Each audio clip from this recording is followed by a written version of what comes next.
வணக்கம் நண்பர்களே. இன்னும் ஒரு இனிய காலை பொழுதில் தீதும் நன்றும் நிகழ்ச்சியில் உங்களை சந்திப்பதில் மிக்க மகிழ்ச்சி அடைகிறேன். நம்முடைய வாழ்வோடும் சமூகத்தோடும் தொடர்புடைய எண்ணற்ற புதிய விஷயங்களை நாம் இந்த நிகழ்ச்சியில் தொடர்ச்சியாக பேசி வருகிறோம். மனிதர்களுடைய பாதுகாப்பு, ஆரோக்கியம், வளர்ச்சி, மனிதர்கள் எதிர்கொள்ளக்கூடிய பிரச்சனைகள், இவையெல்லாம் பற்றி, அதற்காக உலக அளவில் கொண்டாடப்படுகிற பல்வேறு முக்கியமான தினங்கள் பற்றி நாம் ஒவ்வொரு நாளும் இந்த நிகழ்ச்சியில் பேசி வருகிறோம். அந்த வகையில் இந்த ஜூலை 28 உலக இயற்கை வள பாதுகாப்பு நாளாக கொண்டாடப்பட்டு வருகிறது. இயற்கை வளங்களை பாதுகாப்பதன் மூலமாகத்தான் நாம் எதிர்கால தலைமுறைக்கு இந்த பூமியை மனிதர்கள் வாழத்தக்க இடமாக விட்டு செல்ல முடியும் என்ற அடிப்படையில் இன்றைக்கு பெருமளவு இயற்கை வளங்கள் அழிக்கப்பட்டுவிட்ட சூழலில் இயற்கை வளங்களை பாதுகாப்பது என்பது இன்றைக்கு உலகளாவிய ஒரு இயக்கமாக மாறியிருக்கிறது. இந்த இயற்கை வளங்களை பாதுகாப்பது என்றால் என்ன? இது மிக முக்கியமான கேள்வி. இதில் முதன்மையாக நீர் வளங்களை பாதுகாப்பது, நீர் மாசடைவதை தடுப்பது, எதிர்காலத்தில் நீர் பற்றாக்குறை ஏற்படாமல் எப்படி அந்த வளங்களை பாதுகாக்கக்கூடிய வழிமுறைகளை உருவாக்குவது என்பது மிக முக்கியமான ஒரு விஷயமாக இருக்கிறது. ஏனென்றால் இப்பொழுது உலக மக்கள் தொகை என்பது 800 கோடியை தாண்டிவிட்டது. இது 2031 900 கோடியை எட்டிவிடும் என்கிறார்கள். ஆனால் பூமியில் இருக்கக்கூடிய நீர்நிலைகளில் மனிதர்கள் வாழக்கூடிய தன்மையோடு எவ்வளவு இருக்கிறது என்பதை நாம் பார்க்க வேண்டும். தண்ணீரை மறுசுழற்சி முறையில் பயன்படுத்துவது போன்ற பல திட்டங்கள், கடல் நீரை குடிநீராக்குவது போன்ற பல திட்டங்களை தொடர்ந்து பல அரசுகள், உலக அரசுகள் தீட்டி வருகின்றன. அதே போல் இன்னொன்று மண் வளத்தை பாதுகாப்பது.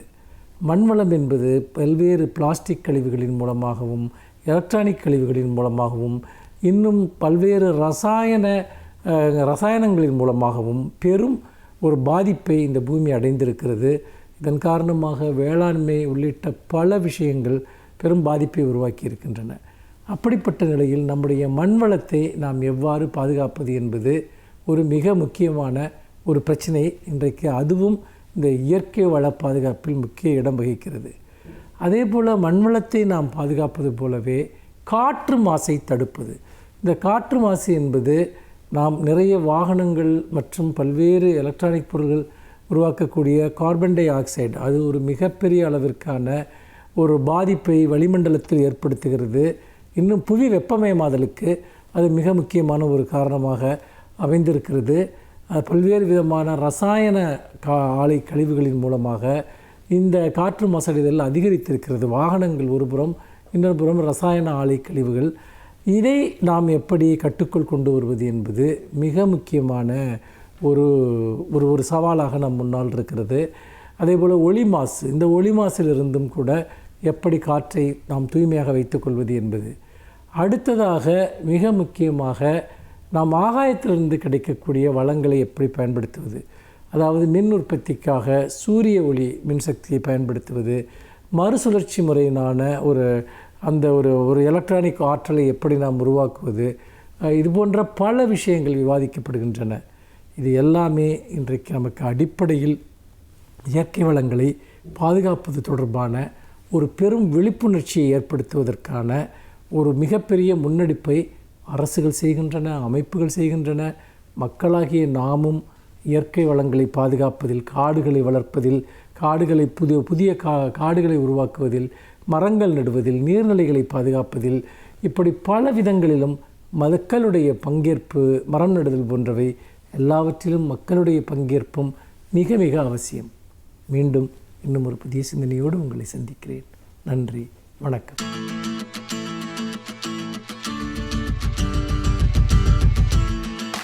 அனைவருக்கும் என் அன்பு வணக்கம். இந்தியாவினுடைய அரசியலில் மிகப்பெரியது இடஒதுக்கீட்டு அரசியல் என்று சொல்லலாம். சரியாக சொன்னால் அது ஒரு வகுப்பு வாரி உரிமை கோருவது. இடஒதுக்கீடு என்று வழக்கில் நாம் கூறுகிறோம். இது இந்தியாவிலே மட்டும்தான் இருக்கிறது என்பதை போல சிலர் சொல்கிறார்கள். இல்லை, இன்றைக்கு உலகத்தின் பல நாடுகளிலும் அது இருக்கிறது, வேறு வேறு பெயர்களில் இருக்கிறது. அமெரிக்காவிலே அதனை அஃபர்மேட்டிவ் ஆக்ட் என்கிறார்கள், இங்கிலாந்திலே ஈக்குவாலிட்டி ஆக்ட் என்கிறார்கள். அங்கே கருப்பு வெள்ளை என்கிற நிற அடிப்படையில் பலருக்கு உரிமைகள் மறுக்கப்பட்டன. இங்கே இந்தியாவில் சாதி அடிப்படையில் உரிமைகள் மறுக்கப்பட்டன. அப்படி மறுக்கப்பட்ட உரிமைகளை சாதியின் பெயராலேயே பெற வேண்டும் என்பதற்காகத்தான் இந்த இடஒதுக்கீட்டிற்கான கோரிக்கை எழுப்பப்பட்டது. முதலாக இடஒதுக்கீட்டுக்கான கோரிக்கை அரசாங்கத்தால் 1909 ஆண்டு தான் ஏற்றுக்கொள்ளப்பட்டது. அது அரசியலில் இடஒதுக்கீடு இஸ்லாமியர்களுக்கு. அதற்கு முன்னால் இந்தியாவில் இந்த இடஒதுக்கீட்டை யார் கொண்டு வந்தார்கள்? 1902 ஆண்டு ஆங்கிலேய அரசு கொடுப்பதற்கு முன்பே தனிப்பட்ட ஒரு மன்னரால் அது வழங்கப்பட்டது. 1902 ஆண்டு அது மகாராஷ்டிரத்தில் இருக்கிற கோல்ஹாப்பூர் சமஸ்தானத்தினுடைய மன்னராக இருந்த சாகு மகாராஜ் தான் அதை கொண்டு வந்தார். இந்தியாவின் வரலாற்றில் முதல் இடஒதுக்கீடு அங்குதான் நிகழ்ந்தது. அது ஜூலை 26, 1902. அப்போது தொடங்கப்பட்ட அந்த இடஒதுக்கீடு தான் பிறகு அரசியலில், கல்வியில், வேலைவாய்ப்பில் என்று 3 தடங்களில் விரிவுபடுத்தப்பட்டது. சாகு மகாராஜ் அந்த பொறுப்பிற்கு வருகிற போது அவருக்கு வயது 28 தான். அப்போது அங்கே இருந்த வேதம் அறிந்த பிராமணர்கள் சிலர் அவருக்கு அந்த முடிசூட்டுவதற்கு உரிமை இல்லை என்று மறுத்து விட்டார்கள். 2 வருணங்கள் தான் இருக்கின்றன. ஒன்று பார்ப்பனர், இன்னொன்று சூத்திரர், அவ்வளவுதானே தவிர இடையிலே சத்திரியர், வைசியர் எல்லாம் இல்லை என்று சொன்னார்கள். பிறகு பல போராட்டங்களுக்கு பிறகுதான் அவர் அந்த பொறுப்பிலே வந்து அமர்ந்தார். அமர்ந்ததற்கு பிறகு அவர் இந்த இடஒதுக்கீட்டை கொண்டு வருகிற போது அதற்கு பல எதிர்ப்புகள் வந்தன. அவர் வேலைவாய்ப்பிலே மட்டும் இடஒதுக்கீடு என்று சொல்லவில்லை, இன்னும் பல புரட்சிகளை தன்னுடைய ஆட்சி காலத்தில் சமஸ்தானத்தில் அவர் செய்து முடித்தார். என்ன பெரிய புரட்சியை அவர் ஏற்படுத்தினார் என்றால், சமஸ்தானத்தில் இருக்கிற அந்த மிகப்பெரிய சமையல் அறையில் உணவை உருவாக்குவது, உணவை ஆக்குவது அனைத்தும் பட்டியல் இனத்தை சார்ந்த ஷெட்யூல் காஸ்ட் என்று சொல்லுகிற ஒடுக்கப்பட்ட மக்கள் தான் சமையல் செய்வார்கள். விரும்பினால் உண்ணலாம், இல்லை என்றால் நீங்கள் உண்ணாமல் இருக்கலாம் என்று சொன்னதற்கு பிறகு அது அங்கே இருந்த தங்களை பெரிய ஜாதி என்று கருதி கொண்ட அனைவருக்கும் பேர் அதிர்ச்சியாக இருந்தது என்று சொல்ல வேண்டும்.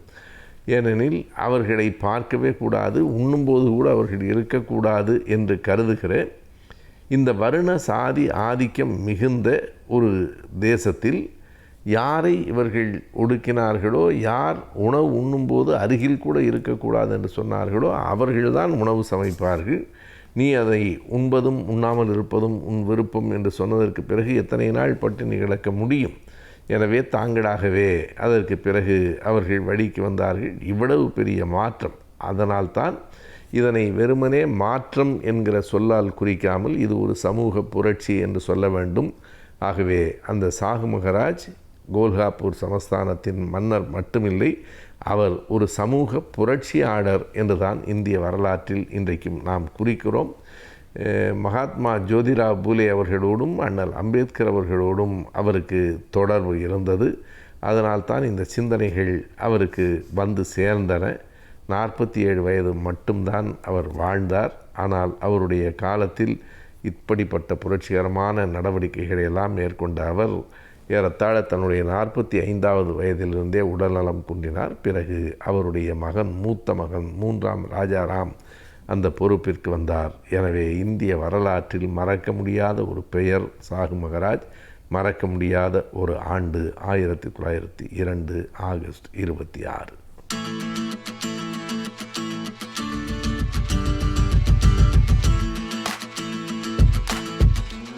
கலைஞர் டிவி நேயர்களுக்கு வணக்கம். இன்றைக்கி நம்ம முதியோர்களுக்கான தடுப்பூசியை பற்றி ஒரு சில நிமிஷம் பேசணும்.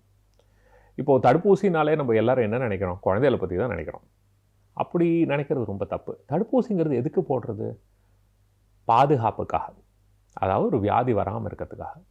குழந்தைகள் ரொம்ப முக்கியமான ஒரு விஷயம், எல்லோரும் ஒத்துக்க வேண்டிய விஷயம். அவங்களோட எதிர்ப்பு சக்தி ரொம்ப கம்மி, அதனால தான் தடுப்பூசி போடுறோம். நல்ல விஷயம், வரவேற்க வேண்டிய விஷயம். ஆனால் மக்கள் யோசிக்கணும், ஏன் குழந்தைகளுக்கு மாத்திரம்தான் எதிர்ப்பு சக்தி கம்மியா? ஒரு உதாரணம் சொல்கிறேன். இப்போது கர்ப்பிணிகளுக்கு டெட்னஸ் டாக்சைடு, டிடி, செப்டிக் ஊசி போடுறோம். அது எல்லாருமே போடுவாங்க. எந்த கர்ப்பிணியும் வேண்டாம் சொல்ல மாட்டாங்க. ஆனால் கர்ப்பிணிகளுக்கா டெட்னஸ் வருது? ஏன் போடுறோம்? அது ஒரு 50 வருஷம் பின்னாடி பார்க்கணும். முக்கால்வாசி டாக்டர்களுக்கே இது ஏன்னு தெரியறதில்ல. ஒரு 50 வருஷம் பின்னாடி போய் பார்த்தா ஞாபகம் வரும்.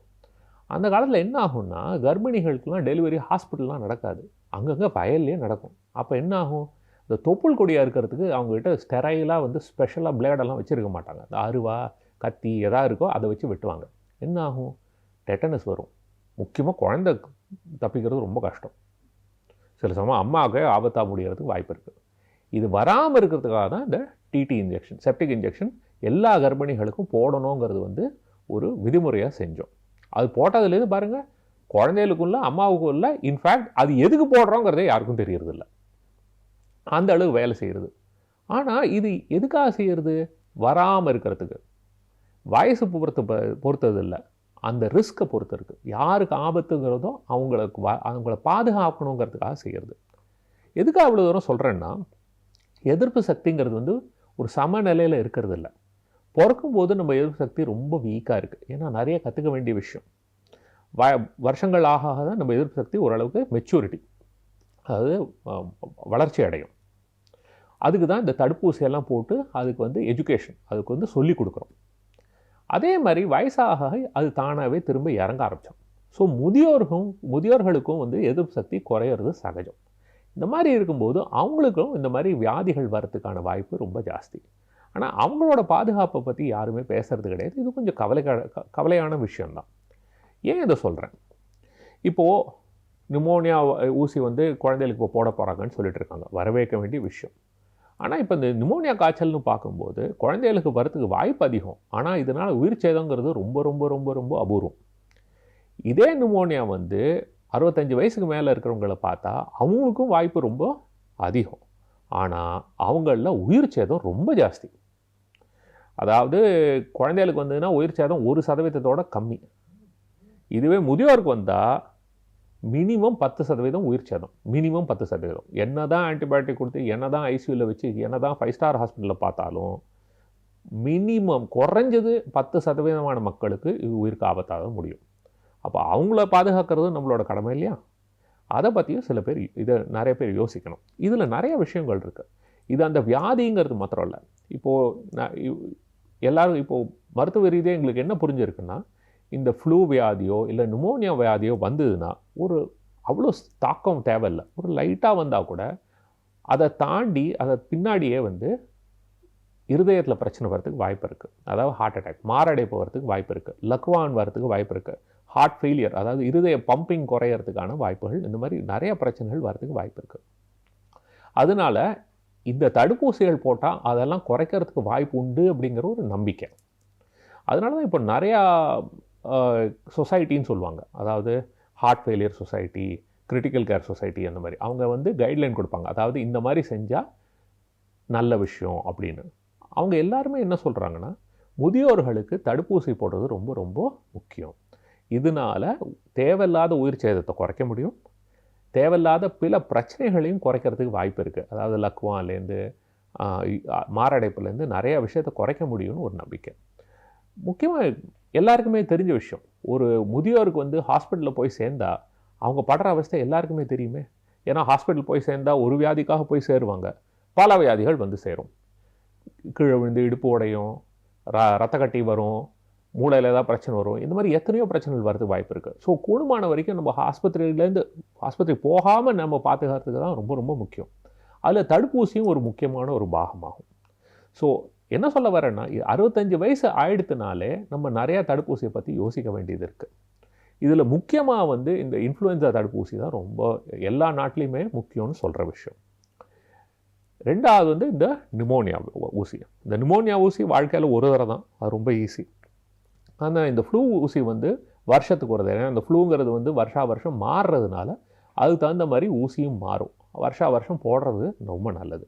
இதில் சைடு எஃபெக்ட்னு ஒன்றும் பெரிய விஷயமே கிடையாது, ரொம்ப ஈஸியானது. கர்ப்பிணிகளுக்கே கொடுக்குறோம், அந்த மாதிரி இருக்கும்போது ஏன் கவலைப்படணும்? சின்ன சின்ன குழந்தைகளுக்கும் கொடுக்குறோம். அதனால் இதை பற்றி கவலைப்படவே வேண்டாம். இது நல்ல ஒரு எஃபெக்ட், அதாவது இதனால் பயன் நிறையா இருக்குது. இதை பற்றி தேவையில்லாமல் யோசிக்கக்கூடாது. இதை தவிர மற்ற சில பேருக்கும் இதை பற்றியெல்லாம் யோசிக்கணும். என்ன, ஏற்கனவே உடலில் வந்து சில வியாதிகள் இருக்கிறவங்க, அதாவது சிறுநீரக பிரச்சனை இருக்கிறவங்களுக்கு எதிர்ப்பு சக்தி கொஞ்சம் பிரச்சனை தான். அவங்களுக்கு அடிக்கடி பல இன்ஃபெக்ஷன் வரதுக்கு வாய்ப்பு இருக்குது. அதே மாதிரி இருதய வியாதி இருக்கிறவங்க, நுரையீரலில் பிரச்சனை இருக்கிறவங்க, ஈரலில் பிரச்சனை இருக்கிறவங்க, இப்போது கல்லீரல் மண்ணீரல் அந்த மாதிரி வியாதிகள் ஏதாவது இருந்ததுன்னா, இந்த மாதிரி இல்லை எதிர்ப்பு சக்தி கம்மியாக இருந்ததுன்னா, கேன்சர் வைத்தியம், ஸ்டீராய்டு வைத்தியம், எய்ட்ஸ் வியாதி, இந்த மாதிரி வியாதிகள் இருந்தாலுமே எதிர்ப்பு சக்தி கொஞ்சம் மற்றவங்களோட கொஞ்சம் கம்மி தான். இந்த மாதிரி மக்களுக்கு வந்து இந்த மாதிரி தடுப்பூசி போடுறதுங்கிறது ரொம்ப நல்ல விஷயம். பிற்காலத்தில் பிரச்சனை வராமல் பாதுகாக்கலாம். இப்போது இந்த பிரச்சனை வந்தால் நம்ம ட்ரீட்மெண்ட் எடுக்கலாமே, இதுக்கெல்லாம் வைத்தியம் இருக்கேன்னு நிறைய பேர் சொல்கிறாங்க. ஆனால் ஒன்று ஞாபகம் வச்சுங்க, வருமுன் காப்போம் தான் நல்லது. வந்த பின் நம்ம அவஸ்தைப்படுவோம், வைத்தியம் பண்ணுவோம்னா தடுப்பூசியோட விலை எங்கே, ஒரு வியாதியோட வைத்தியத்தோட விலை எங்கே? ரெண்டாவது, என்ன தான் பர்ஃபெக்ட் வைத்தியம் பண்ணாலும் நான் சொன்ன மாதிரி ஒவ்வொரு வியாதியிலும் ஓரளவுக்கு உயிர் சேதம் இருக்குது. அதை குறைக்க முடியாது. அதை குறைக்கணும்னா அதுக்கு ஒரே வழி வராமல் பார்த்துக்கிறதுக்கு தான். ஸோ இப்போ வீட்டில் வந்து நீங்கள் எவ்வளோக்கு எவ்வளோ குழந்தையெல்லாம் நீங்கள் வந்து பாதுகாப்பாக பார்த்துக்கிறீங்களோ, அவங்களுக்கு வந்து தடுப்பூசியெல்லாம் போட்டு அவங்க உடம்பை நன்னா பார்த்துக்கிறீங்களோ, அதே மாதிரி உங்கள் வீட்டில் இருக்கிற முதியோரையும் கொஞ்சம் கவனிக்கிறது ரொம்ப நல்ல விஷயம். அவங்களுக்கு இதுக்கு தகுந்த மாதிரியான தடுப்பூசிகள்லாம் போட்டு அவங்களோட ஆரோக்கியத்தையும் நம்ம நன்னா கவனிச்சுட்டோம்னா, அவங்க வந்து மேற்கொண்டு யார் மேலேயும் பாரமாக இல்லாமல் ஒரு சுதந்திரமாக இருக்கிறதுக்கு ஒரு நல்ல வாய்ப்பு இருக்குது. இது பொதுமக்கள் எல்லாரும் உணரணும். நன்றி, வணக்கம்.